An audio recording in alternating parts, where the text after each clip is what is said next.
where Rasulullah sallallahu alayhi wasallam, he says, "Al-haya'u wal-'iyyu shu'batani min al-iman, wal-bada'u wal-bayanu shu'batani min al-nifaq." Okay, basically the hadith goes where Rasulullah sallallahu alayhi wasallam said,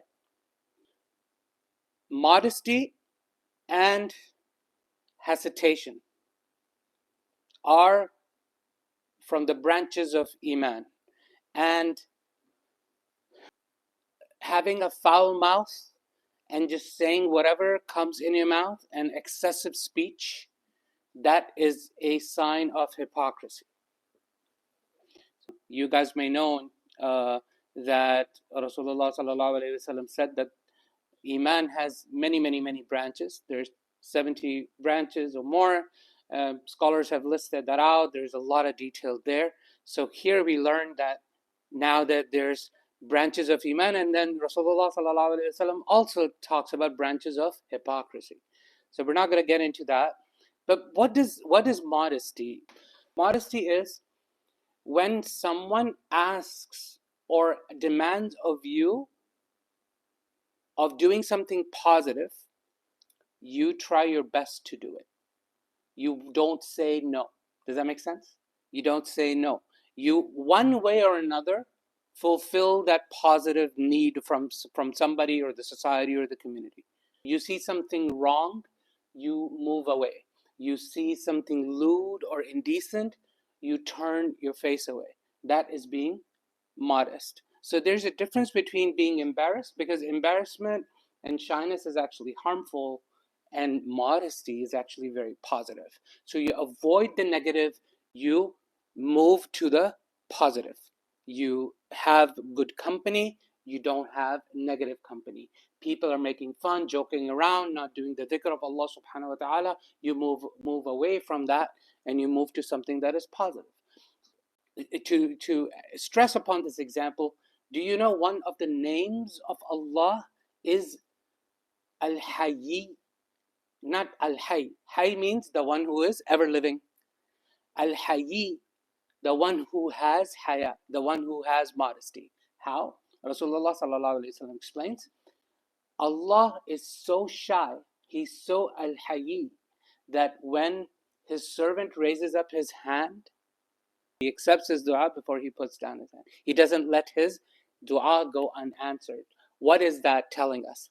It's when somebody is asking you for something, you don't say no. That's haya.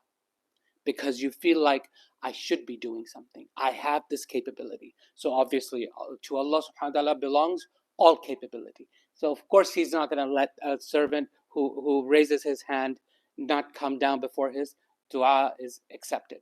The opposite is what? The opposite is the signs of hypocrisy are what? The one who just has a foul mouth, and the one who just excessively speaks so much, and there's different wordings of the hadith, that he overpowers the other party. So let's talk about the first. Having a foul mouth, that is not from Iman. That's something negative already. So the person who has modesty will avoid, only good things are going to come out of the mouth. They're not going to use bad language. They're not going to use negative connotations. Even jokingly, they won't tell back jokes. They won't do anything like that. People who are modest, and people who are not modest, the opposite of that, they will just say whatever, just to be bold, of like, I'll just say whatever is on my mind. One of the positive signs was you hold back what you say.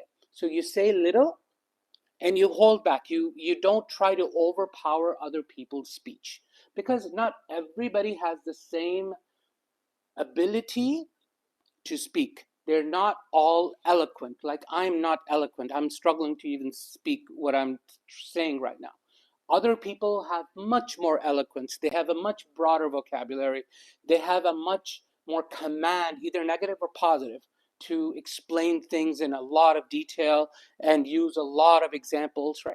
Not everyone has that ability. So when you see somebody in front of you who you're having a conversation with, if you think what you're going to do is going to overwhelm them. They're not going to be able to speak. They're not going to be able to react.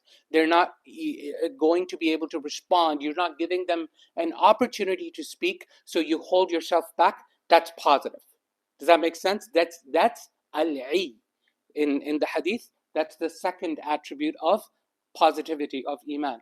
The negative is what? The opposite of that, which is you have excessive speech. You know, some people, they get a kick out of defeating people. They get a kick out of overpowering people because they have an inner, they're self-conscious about themselves. So to put others down makes them feel good about themselves, right?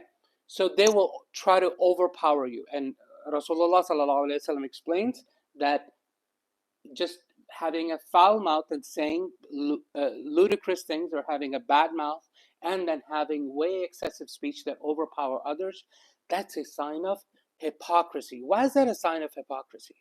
Why is it not a sign of Iman? Because Iman comes from, what is the root? Why are you being modest to begin with? Why are you trying to participate in positive things and moving away from negative things and harmful things? Why are you doing that? Because you're holding yourself accountable for the day of judgment, right? Day of judgment is on your mind. That's Iman. Allah is watching me. Allah is hearing what I'm doing, what I'm saying. And you hold yourself back. You are respecting other people's boundaries or abilities. You are conscious about their state of mind, right? So that's why you hold yourself back. It's a sign of Iman. And the opposite is what? Having a foul mouth or doing bad things and being very, very open about doing bad things, negative behavior. What is that leading you to? You might say you're Muslim, but you have no sense of accountability for the day of judgment because you're not holding yourself back from doing negative things. That's a sign of hypocrisy. You might outwardly say I'm a Muslim, but you're still the first one to do something negative. So that's the opposite. And the other is you're overpowering other people, trying to make yourself feel good. What do? You're hurting somebody. You're not even listening to them. You're not giving them an opportunity to speak, and you feel good about yourself. You're just thinking about yourself, and that's like, in a sense, narcissism. That's why it's hypocrisy, because you don't have a sense of accountability for the day of judgment. So I just came across this hadith. It was really powerful, so I just wanted to share that with you. Subhanakallahumma wa bihamdik wa ashhadu an la ilaha illa ant wa nastaghfiruka wa natubu ilayk. Barakallahu fikum. Which source? It's in many places. This is in Tirmidhi. Hadith Tirmidhi, yeah.